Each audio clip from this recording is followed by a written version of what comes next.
Hoje, por ser um culto especial de Natal, nós geralmente lemos um texto que trabalha, que fala exatamente sobre o momento do nascimento de Natal. Geralmente Lucas 2, Mateus ali, capítulo 1, 2 e diante ali, alguns eventos a respeito do nascimento de Cristo. Mas hoje eu escolhi um texto que é pós-nascimento de Cristo, mas é um texto que revela acerca do que Cristo realizou, do motivo da vinda de Cristo para nós, para este mundo, o que ele veio fazer aqui. E hoje eu queria trabalhar com os irmãos acerca da perspectiva correta, ou a perspectiva verdadeira, a respeito do Natal do Senhor Jesus Cristo dentro desse texto, que está lá em Lucas capítulo 2, versículos 25 a 35. Lucas capítulo 2, dos versículos de 25 a 35.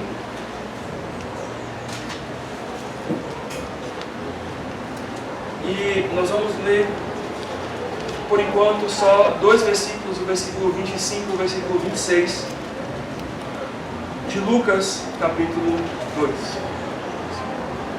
Lucas capítulo 2, 25 e 26 vai dizer o seguinte: havia em Jerusalém um homem chamado Simeão, homem este justo e piedoso, que esperava a consolação de Israel. E o Espírito Santo estava sobre ele. Revelara-lhe o Espírito Santo que não passaria pela morte antes de ver o Cristo do Senhor. Vamos orar, pedindo a direção de Deus para a transmissão da palavra de Deus. Senhor Deus, nós agradecemos muitíssimo a Ti, Senhor, porque o Senhor nos dá este dia maravilhoso para celebrarmos a perspectiva correta a respeito do que é o Natal de Jesus Cristo. Talvez, Senhor, enquanto muitos hoje apenas curtem mais um feriado, aproveitam mais um dia de folga para continuarem a fazer aquilo que querem, nós hoje, Senhor, voltamos os nossos olhos para Ti, para poder entender o que foi esse maravilhoso nascimento do Senhor Jesus Cristo neste mundo, para algo tão maravilhoso, Deus, que o Senhor preparou.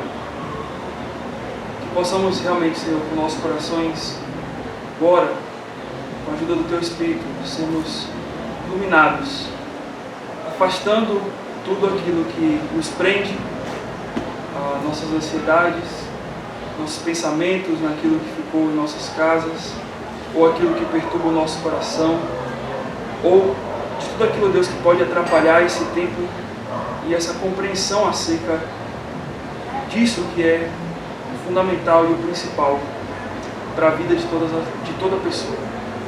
Nos ajuda, Deus, que a Tua palavra realmente alcance os corações, que possamos assim celebrar a verdadeira perspectiva a respeito do Natal de Cristo.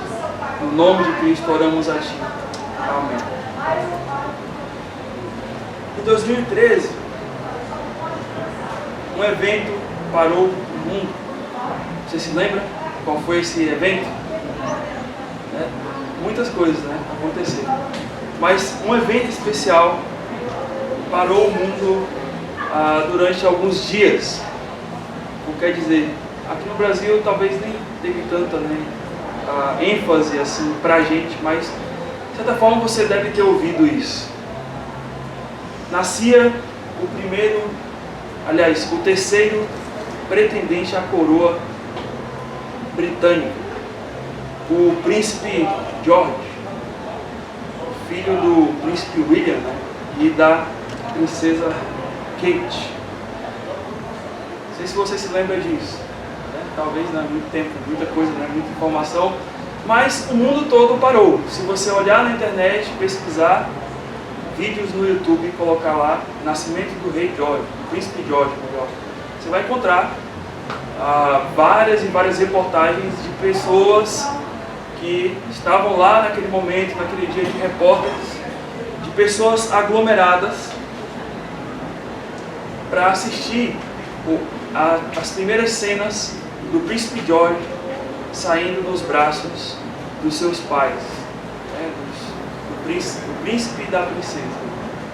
Esse evento movimentou as redes sociais, movimentou a mídia de todo mundo, houve transmissões ao vivo, todas as câmeras estavam apontadas para a porta onde iria sair o príncipe recém-nascido, e todos estavam atentos para tirar os primeiros flashes e as primeiras cenas.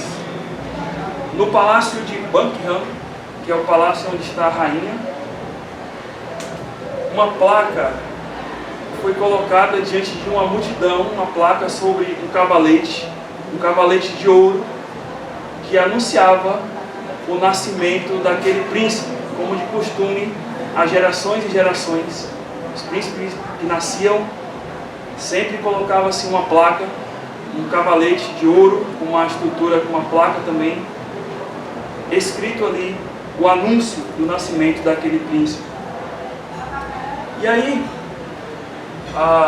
nós olhamos para isso tudo e nos admiramos, né, com essa realeza. Mas, há 2000 anos antes ou mais desse nascimento desse príncipe George, um outro bebê nascia.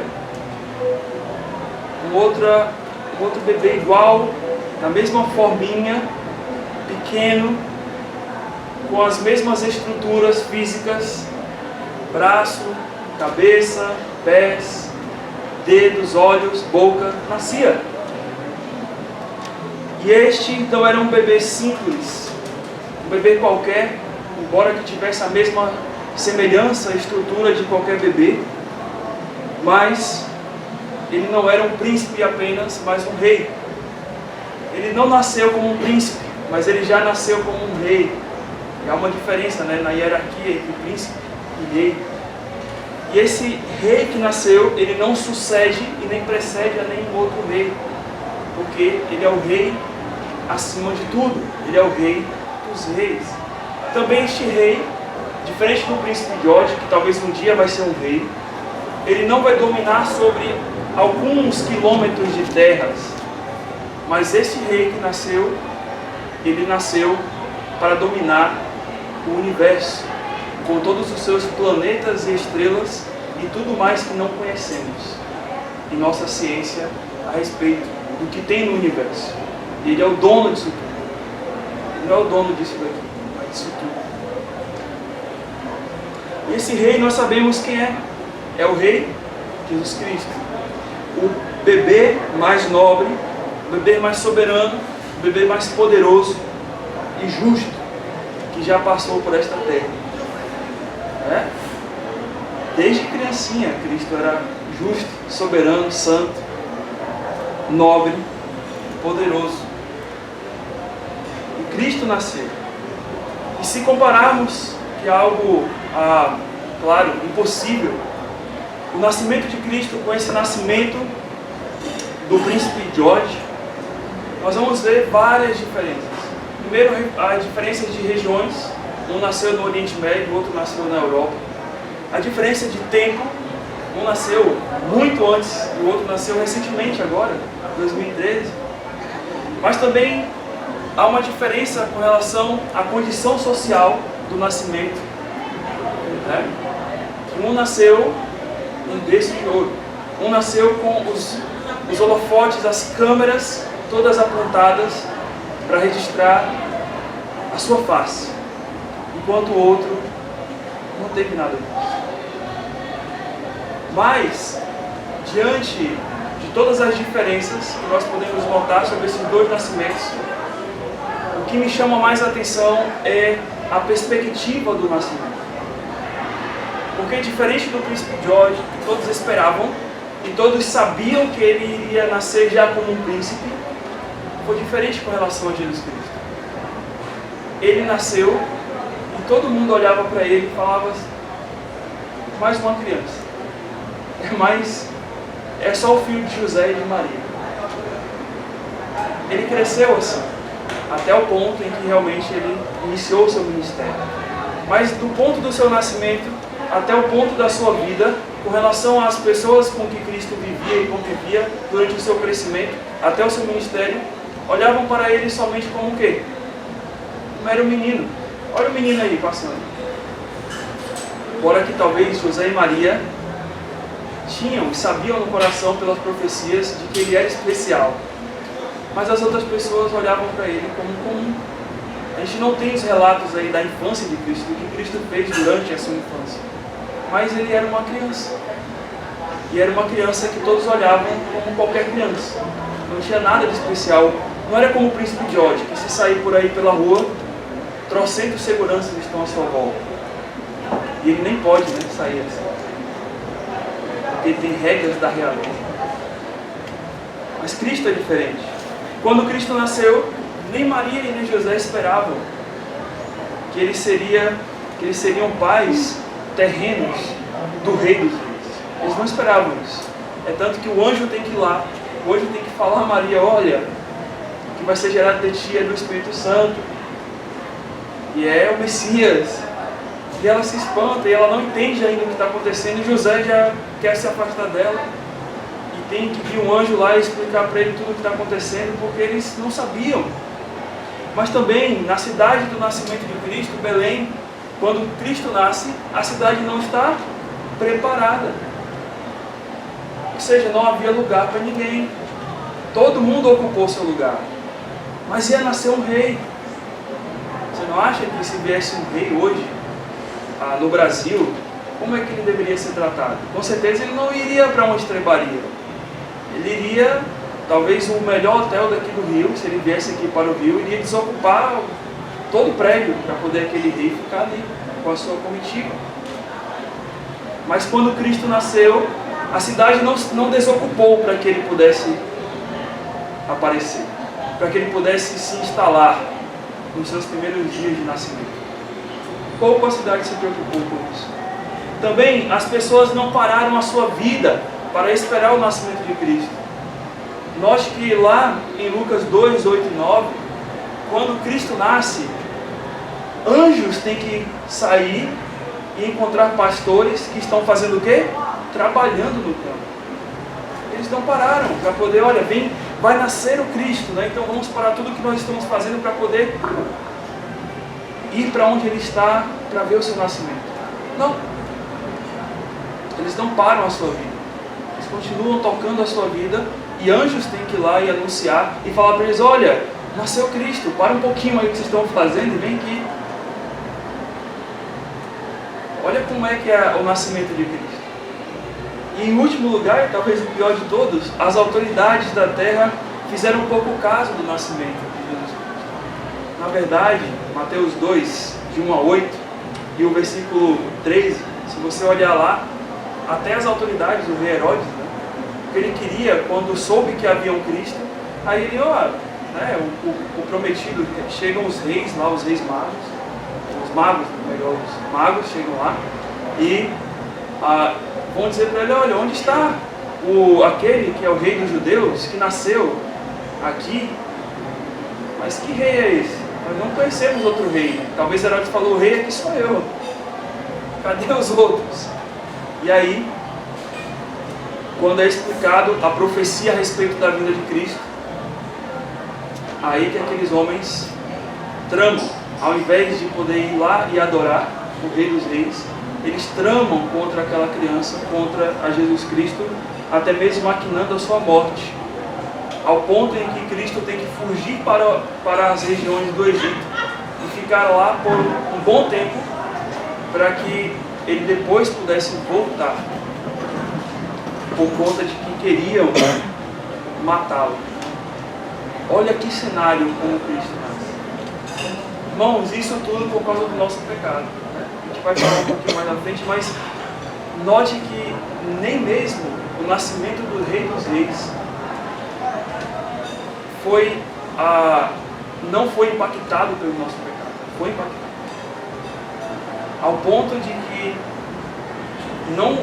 as pessoas da época, mas todos nós, se estivéssemos lá, também iríamos fazer assim. Não esperávamos que ele viria, não fizemos uma festa, não celebramos nada, e pelo contrário, se estivéssemos naquela época, naquelas condições, como autoridades, queríamos matá-lo, para que ele não pudesse tomar o nosso lugar. Olha como foi o cenário. Semelhante aos tempos de hoje, irmãos, muitos não têm qualquer expectativa a respeito do nascimento de Cristo, da vida, da obra do nosso Senhor Jesus Cristo.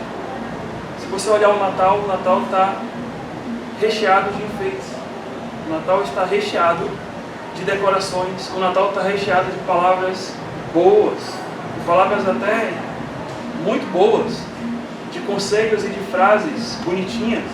O Natal está cheio de um amor passageiro, né? Todo mundo é feliz no Natal, todo mundo fala Feliz Natal, mas poucos não entendem o que é o Natal, o porquê, né? Escolheram essa data para comemorar o Natal. Ainda não tem a perspectiva correta a respeito do Natal, mas a Bíblia nos mostra que Israel era daquele jeito naquela época que Cristo nasceu. E por conta disso, quando Cristo nasceu, ninguém o esperava. Talvez poucos. E aqui em Lucas 2, nós temos exatamente o exemplo de Simeão. Simeão era um dos poucos que esperavam por uma promessa que foi dada há 650 anos antes dele nascer. Sabe o que é isso? Sabe você nascer e crescer e ouvir sobre uma promessa que foi dada 650 anos antes e dizer que iria confiar nela, no qual ele veria o Cristo, né? Por mais que o Espírito Santo revelou a ele que ele iria ver o Cristo, mas antes, se você notar no versículo 25, vai dizer que ele esperava a consolação de Israel, ou seja, ele tinha esperança. Antes mesmo do Espírito Santo revelar dele que ele veria o Cristo, ele cria que, olha, eu vou ver o Cristo ainda, eu vou vê-lo ainda, eu creio que essa promessa vai acontecer, que ele vai aparecer, mesmo que tem 650 anos, mas ele vai aparecer, ele vai aparecer. E nós notamos esse homem que dentre poucos ainda criam na vinda do Messias, do Salvador. E o caráter de Simeão, a gente pode ver no versículo 25, vai dizer que ele era um homem piedoso, justo e, novamente, que esperava a consolação de Israel, ou seja, era um homem de fé, era um homem que confiava, que tinha esperança na promessa de Isaías, que foi feita lá, Isaías 9, versículo 6, do Deus Emanuel. E que o Espírito Santo, versículo 16, acredito por conta do agir de Deus em seu coração, ao ver aquele homem no andar piedoso, movido por Deus, o Espírito Santo revela que, olha, Simeão, a sua esperança eu vou conceder. Você vai ver o Cristo. Você vai saber quem é Ele. Você vai olhar para Cristo. E você vai tocar nesse Cristo. Com certeza, talvez naquele dia em que Simeão recebe essa promessa, ele nunca mais é o mesmo, porque ele ansiava agora para o dia do qual ele iria ver a promessa de Isaías 9:6 concretizada em seus braços. E é exatamente isso que acontece. A perspectiva de Simeão acerca do nascimento de Cristo, ela estava correta, porque Simeão, ele sabia quem era aquele que era chamado Messias, diferente dos outros. Os outros entendiam o Messias como alguém que talvez seja uma mera promessa a respeito de um futuro glorioso para Israel. Talvez venha um rei que vai dominar sobre várias outras terras e vai aumentar mais o reino de Israel. Mas Simeão, nas palavras que nós vamos ler aqui em diante, ele vai olhar para a perspectiva correta a respeito de quem é esse Senhor, esse Messias que foi enviado. E ao vermos, irmãos, essa perspectiva de Simeão, possamos reavivar isso em nosso coração hoje. Porque muitos de nós estamos tristes, estamos enfadonhos com a palavra de Deus, exatamente porque estamos colocando outra coisa em nossos braços. E nós estamos nos ocupando e minando outras coisas em nossos braços, a não ser o nosso Senhor Jesus Cristo. O nosso Senhor, que está em nosso coração, que veio a este mundo com um propósito do qual você sabe. E é por isso que talvez você não tenha essa mesma alegria que talvez Simeão, como nós vamos ver, teve aqui, ou tenha. O Senhor Jesus, na forma infantil, foi tomado pelos braços de Simeão, como vai dizer o versículo 27, movido pelo Espírito Santo, foi ao templo, e quando os pais trouxeram o menino Jesus para fazer com ele o que a lei ordenava, que era a circuncisão, aí o Espírito Santo vai lá, ó Simeão, Cristo está lá. Não sei como foi isso, mas o Espírito Santo indica a Simeão isso, e Simeão vai, e quando ele chega lá, o versículo 28 vai dizer que ele toma nos braços aquele menino e louva a Deus, dizendo: irmãos, a gente não sabe o que é isso, mas talvez Simeão é um dos poucos homens que, ou pouquíssimos homens que tocaram no Senhor Jesus Cristo em sua forma infantil, a sua forma mais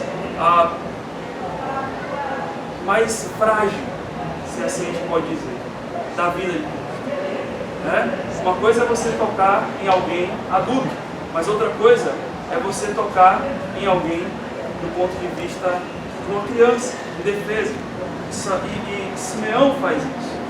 E aqui, irmãos, nós podemos notar que o nascimento de Jesus Cristo, para Simeão, vai se tornar o evento mais importante da sua vida. E também é o evento mais importante, ou deve ser o evento mais importante da nossa vida. Primeiro, Simeão, ele vai observar o nascimento de Cristo como aquele que traz a paz para a sua alma, que é, versículo 29, ele vai dizer, ele toma o menino no braço e vai louvar a Deus dizendo: agora, Senhor, podes despedir em paz o teu servo, segundo a tua palavra. Podes despedir em paz o teu servo, segundo a tua palavra. A primeira declaração de Simeão, dentro desse cântico dele aqui, é um louvor de libertação. Ou seja, ele está dizendo, esse versículo 29 está dizendo: Senhor, agora eu posso morrer em paz, porque eu já vi, eu sei, eu estou em paz, porque eu vi aquele que traz a paz.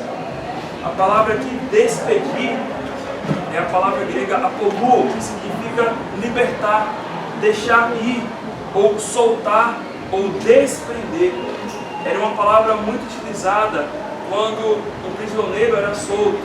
Então o prisioneiro estava algemado, e quando as algemas dele eram solto, ele era solto, então se dizia apolluo, ou seja, foi desatado, foi deixado, foi libertado, foi solto. E Simeão ele vai dizer exatamente isso: agora, Senhor, pode me soltar, né? Pode me libertar em paz, eu já estou liberto, porque a tua paz já está presente, eu já vejo com os meus olhos a tua paz. Irmãos, Simeão vê o nascimento de Cristo como a liberdade que trazia para o seu fardo. E o fardo aqui de Simeão é o fardo de pecado, né? Simeão sabia da promessa do Messias. Ele sabia o que o Messias iria fazer. Ele não esperava somente um rei que iria dominar Israel territorialmente ou geograficamente, como qualquer rei desse mundo, mas ele esperava um Salvador. Ele esperava um libertador. O libertador da sua alma, do seu fardo. Por que o libertador da alma? Porque exatamente os nossos pecados eles são fardo para nós. Romanos 3:23 vai dizer também que os nossos pecados fazem separação entre nós e o nosso Deus. Nós somos prisioneiros por causa do nosso pecado. Nosso pecado nos leva para tão distante de Deus como um prisioneiro é jogado numa prisão e fica longe da sua vida de liberdade. É isso que o pecado faz. Mas para Simeão também, o nascimento de Cristo era a satisfação para sua alma que tanto ansiava pela promessa do Messias. Ou seja, Simeão estava dizendo, olha, não preciso de mais nada, já tenho tudo o que eu preciso, porque eu tenho a paz. E a paz de Simeão era a paz de uma criança. Note que a esperança de Simeão não estava na sua condição social, não estava na sua experiência de vida, não estava nos seus bens, não estava nas suas ideias, nos seus ideais, não estava em expectativas humanas e não estava em prazeres momentâneos. Mas a paz de Simeão estava exatamente numa pessoa. E não era qualquer pessoa. Não era no filho dele, não era na esposa dele. Mas a paz de Simeão estava em Jesus Cristo. E se a nossa paz está em qualquer outra coisa e não está em Jesus Cristo, então não estamos em paz. Nós estamos em uma constante guerra em nosso coração de busca de coisas que nos satisfazem, de que nunca vão nos satisfazer, a não ser Jesus Cristo.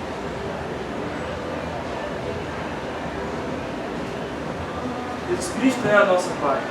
Ele nos liberta dos nossos maiores e mais terríveis fardos que nós carregamos em nosso coração. Ele aquieta a nossa alma. Lucas 4:18, o Senhor Jesus, lá iniciando o seu ministério, ele vai ler isso numa sinagoga. Ele vai recitar a profecia de Isaías e vai dizer que ele estava cumprindo. E a profecia dizia, Lucas 4:18, o Espírito do Senhor está sobre mim, pelo que me ungiu para evangelizar os pobres e enviou-me para proclamar libertação aos cativos e restauração da vista aos cegos e para pôr em liberdade os oprimidos. Lucas 4:18 está falando exatamente de libertação. Era isso que Simeão estava falando aqui. Senhor, agora eu estou liberto. Estou solto agora. Agora eu estou pronto para ir em paz, porque meu coração está liberto de um fardo. Eu vi aquele que é o meu libertador. E em João 8,36, o próprio Senhor Jesus vai dizer que se, pois, o Filho vos libertar, verdadeiramente sereis livres. A povo, seremos livres na condição de que o Filho nos liberte. O Filho quer libertar. E não é uma liberdade fictícia ou uma liberdade, digamos assim, aparente, mas é uma liberdade verdadeira. Mas também, Simeão olha para o nascimento de Cristo como aquele que traz a salvação para a sua alma perdida. Versículos 30 e 31 vai dizer, porque os meus olhos já viram a tua salvação, a qual preparaste diante de todos os povos. A segunda declaração de Simeão, nesse cântico, é também um hino de gratidão. Ele diz, já vi a tua salvação, da qual preparaste. E este é o motivo da paz de Simeão. Simeão está em paz porque ele estava vendo à sua frente, ante aos seus olhos, a salvação. E salvação de quê? Porque muitas pessoas falam que Jesus veio trazer a salvação. Mas salvação de quê? O que é que ele salva? Do que é que ele salva? Romanos 5,12 vai nos responder. Romanos 5,12 vai dizer o seguinte: porquanto assim como por um só homem entrou o pecado no mundo, e pelo pecado a morte, assim a morte passou a todos os homens, porque todos pecaram. E o versículo 18 vai complementar dizendo, pois assim como por uma só ofensa veio o juízo sobre todos os homens para a condenação, Assim também, por um só ato de justiça, veio a graça sobre todos os homens, para a justificação que dá a vida. Ou seja, os pecados que nos fazem ser condenados. Então, quando Cristo vem, Ele vem nesse propósito de que os nossos pecados sejam apagados, os nossos pecados sejam exterminados de nossa vida, que sejamos libertos disso, para que não possamos mais ir para a condenação. João 3, 16 a 18, um texto que a gente bem conhece, vai dizer: porque Deus amou o mundo de tal maneira que deu seu Filho unigênito para que todo aquele que nele crê não pereça, mas tenha a vida eterna. Porquanto Deus não enviou o seu Filho ao mundo para condenar o mundo, mas para que o mundo fosse salvo por ele. Mas o 18 vai dizer o seguinte: quem crê nele não é condenado, mas quem não crê já está julgado, porquanto não crê no nome do unigênito Filho de Deus. Então esse é o motivo pelo qual Cristo veio para salvar. Ele veio para nos salvar dos nossos pecados, nos levam à condenação eterna. E qual condenação eterna é esta? Vários textos, mas eu só vou ler dois aqui. O primeiro é o de Lucas 3,17, que diz: a sua pá, ele a tem à mão, limpará completamente a sua eira, recolherá o trigo, que são aqueles que creem nele, no seu celeiro. Mas note que ele vai dizer no final: porém, queimará a palha com fogo inextinguível. E a palha, quem é a palha aqui? Todos aqueles aqui não creram nele. A palha será lançada no fogo inextinguível. E Marcos 9,48 vai dizer que este fogo inextinguível, a gente pode chamar de inferno, lá do fogo, lá o verme nunca morre e o fogo nunca se apaga. Talvez essa é a mais terrível verdade de todas após o pecado. Após saber que nós somos pecadores. E pelas nossas forças não vamos conseguir fazer nada que seja perfeito. É saber que o que nos espera é algo muito pior do que qualquer coisa que você imagina. Já colocou a sua mão no fogo sem querer? Já fez um churrasquinho e uma brasa caiu na sua mão? Já foi mexer no espeto e sentiu ali aquele foguinho ardente que você diz: ai! Pois é. Isso não é o inferno.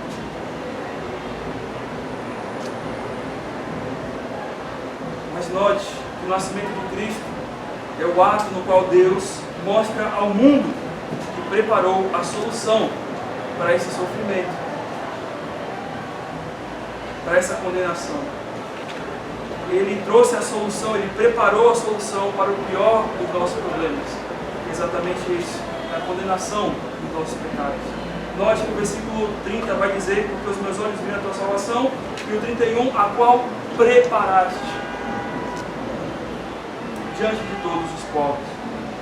A palavra aqui que é utilizada é retoimazo, que traz a ideia de alguém que deixa tudo preparado para algo, alguém que deixa tudo pronto. Deus, ele planejou. Quando você prepara o bolo, você está colocando ingredientes ali, e você está preparando aquilo, porque se você não coloca tudo naquela ordem, o bolo não vira bolo. O bolo só é bolo porque você, no tempo certo, vai colocando os ingredientes corretos. E é exatamente isso que essa palavra traz, que Deus preparou. Como o irmão falou aqui, que Deus, em sua soberania, já tem todas as coisas traçadas. O preparar de Deus é algo assim, é algo que Ele coloca e vai colocando mais uma coisa e vai colocando até o ponto em que Ele vem com a salvação dele. E Gálatas 4,4 vai dizer que Cristo veio na plenitude do tempo exato, no tempo correto, no tempo determinado, preparado por Deus para que Ele pudesse vir. E aqui, Simeão vai relembrar essa verdade, que é o Senhor que prepara a nossa salvação. Nenhum de nós pode preparar a nossa própria salvação, porque nós somos, como eu falei, pecadores. Estamos perdidos. Essa é a nossa natureza. O nosso pecado não nos une a Deus, mas nos separa de Deus, como Romanos 3:23 fala. E Simeão estava alegre por esse fato, porque Deus havia preparado esta salvação tão preciosa, do qual ele não poderia conseguir.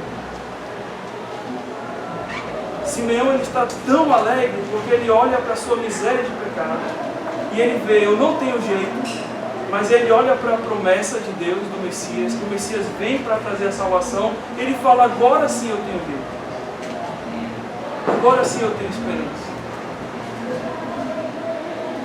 Note que ele não fala dele, somente a esperança para ele, mas ele fala da qual preparaste diante de todos os povos, diante de todos os povos, seja tribos, nações, línguas. Cristo veio para todas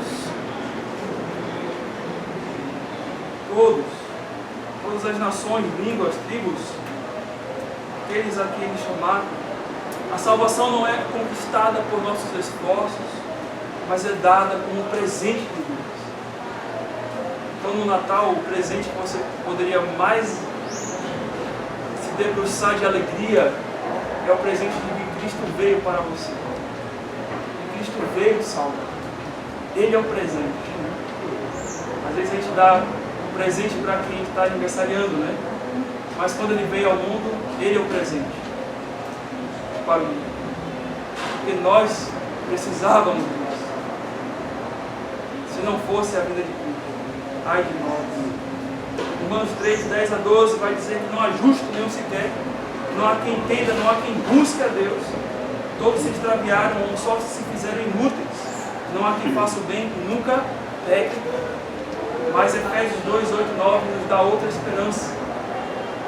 Romanos 3:10-12 vai dizer sobre a nossa miséria de pecado, mas Efésios 2:8-9 vai dizer que é pela graça que nós somos salvos. E isso não vem de nós, mas é um dom de Deus. O que é dom? Presente. Presente de Deus. Por último, Simeão olha para o nascimento de Cristo como a luz para a sua alma entregue. Versículo 32, ele vai descrever luz para a revelação dos gentios e para a glória do teu povo de Israel. A terceira declaração de Simeão, nesse cântico dele, é que ele, podemos dizer assim, que é um hino, que é um cântico louvor sobre um milagre. A luz que se revela para o povo, para os gentios e para o povo de Israel. Assim como a luz nos ajuda a enxergar e nos revela, as coisas que estão ao nosso redor, a vinda de Jesus expôs ao mundo, os gentios e Israel, as nações, as tribos todas, o chamado para uma nova vida.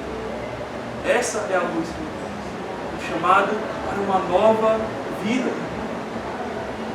Agora, além de eu não ser mais condenado, além de eu tirar o meu fardo, ainda Deus me coloca numa nova vida.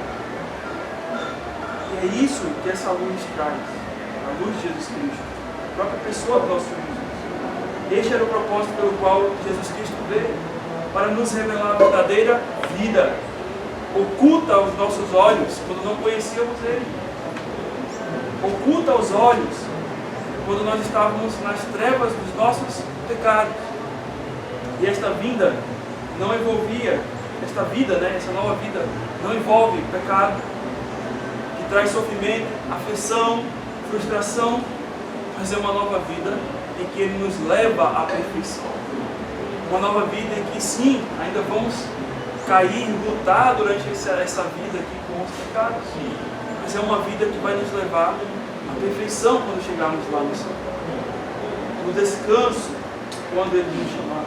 Uma vida que é eterna, perfeita e feliz. Quantas pessoas lutam para ter tudo isso aqui, uma vida perfeita, uma vida feliz e eterna, porque ninguém quer morrer, né? Todo mundo quer viver. Tudo isso nosso Senhor nos dá, só que em uma outra esfera de vida, em um outro local. O Senhor Jesus Cristo disse em Romanos 8, versículo 12, eu sou a luz do mundo.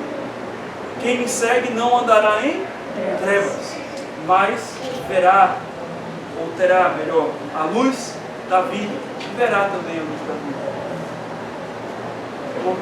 Porém, muitos, né, estão rejeitando essa luz. E isso já foi profetizado. Lá em João 3, versículo 19 a 21, vai dizer que o julgamento é este. A condenação é que a luz veio ao mundo, e a luz é Jesus Cristo. E os homens amaram mais as trevas do que a luz, porque as suas obras eram más. Pois todo aquele que pratica o mal aborrece a luz, e não se achega para a luz, a fim de não ser arguida as suas obras, ou revelada as suas obras. Quem pratica a verdade aproxima-se da luz, a fim de que as suas obras sejam manifestas, porque são feitas em Deus. Ou seja, as pessoas rejeitam a Cristo por um único motivo, porque elas amam as suas trevas, porque elas amam o estado do qual elas se encontram, porque elas gostam daquilo ali, porque elas não enxergam a luz, porque elas estão no meio de uma escuridão. E essa luz precisa adentrar esses corações para que eles possam entender. Muitos ainda amam a sua vida de trevas, ou seja, de pecado, fazendo o que bem querem, sem se lembrar que um dia hão de prestar contas a Deus.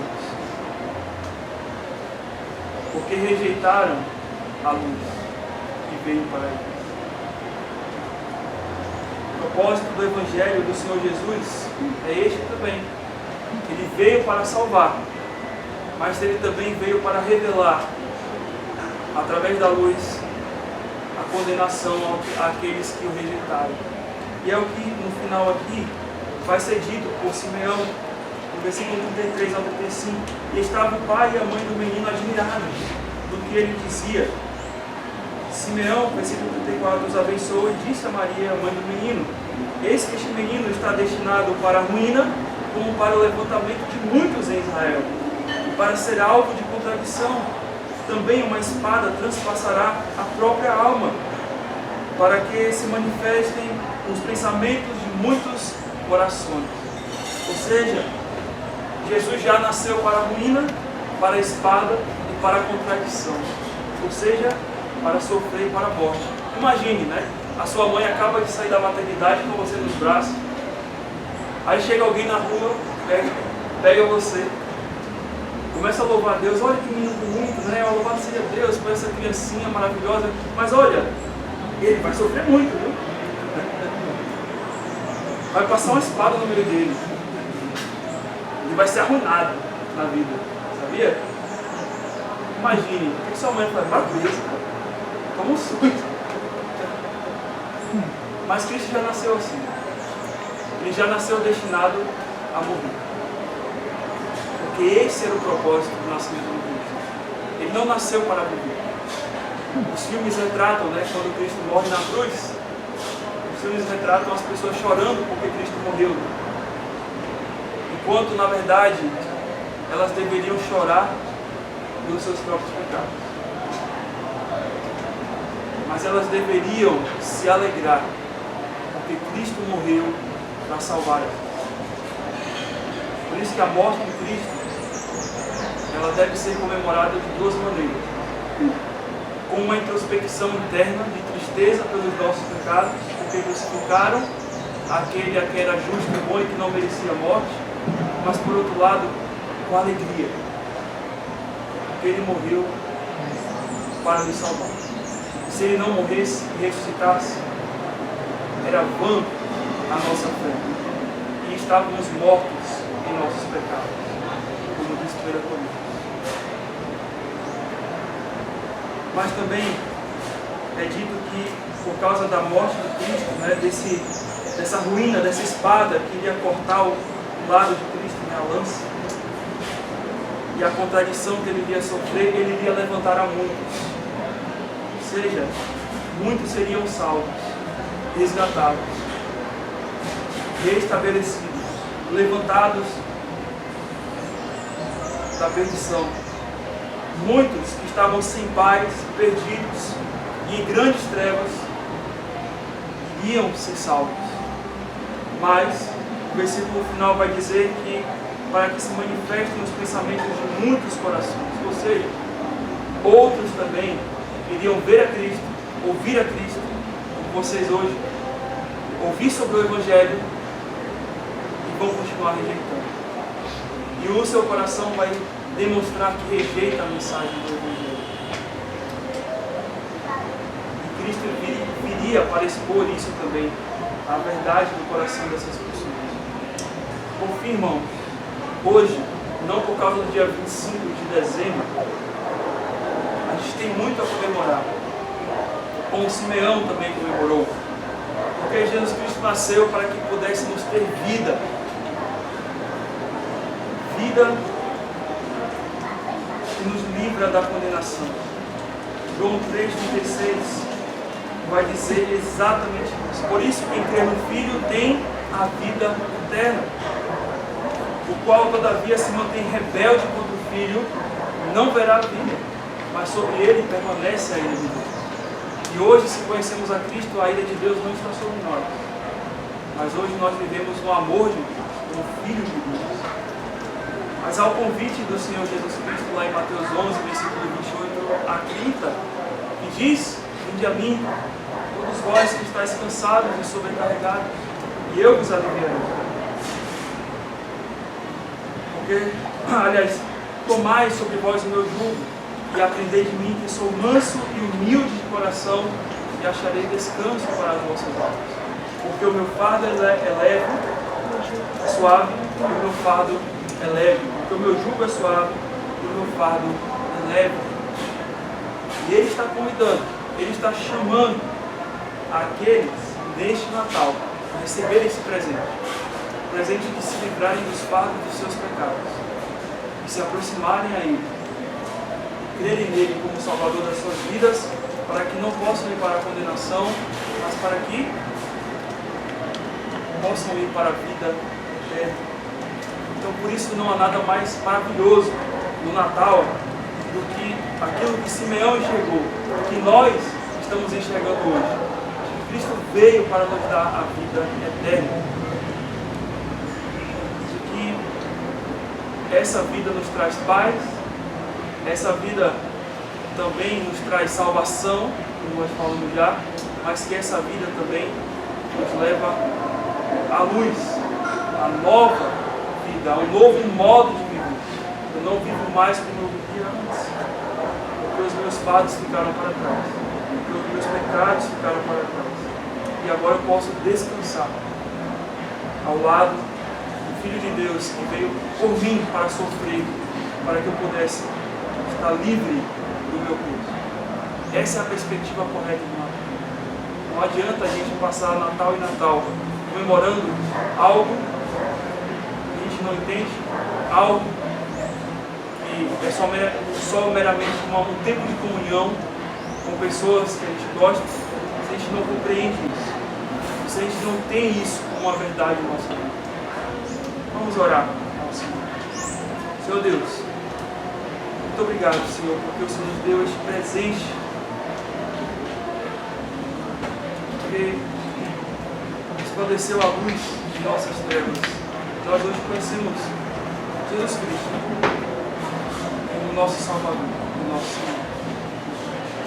Também, Senhor, nós agradecemos porque é por Ele que temos a salvação, a nossa alma que estava perdida, e também por Ele que nós hoje podemos viver em paz.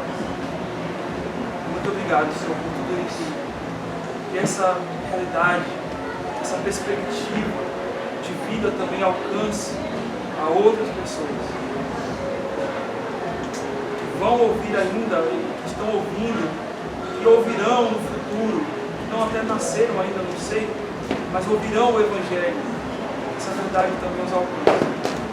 mas que para nós hoje, como salvos em Cristo, possamos voltar a essa verdade. Ao invés, Senhor, de colocarmos coisas em nossos braços que nos tiram a atenção do verdadeiro sentido de nossa vida, que é Jesus Cristo, que possamos soltar essas coisas de nossas mãos, que possamos colocar Jesus Cristo em nossos braços, viver, exaltar a Deus, como Simeão exaltou naquele dia, quando ele estava no templo e foi levado pelo Espírito Santo para trazer esse cântico profético e evangelístico. Isso possa ser, Deus, o resplendor dos nossos olhos e a alegria do nosso coração. Cristo nasceu para nos salvar. Em nome de Cristo, oramos a Ti. Amém.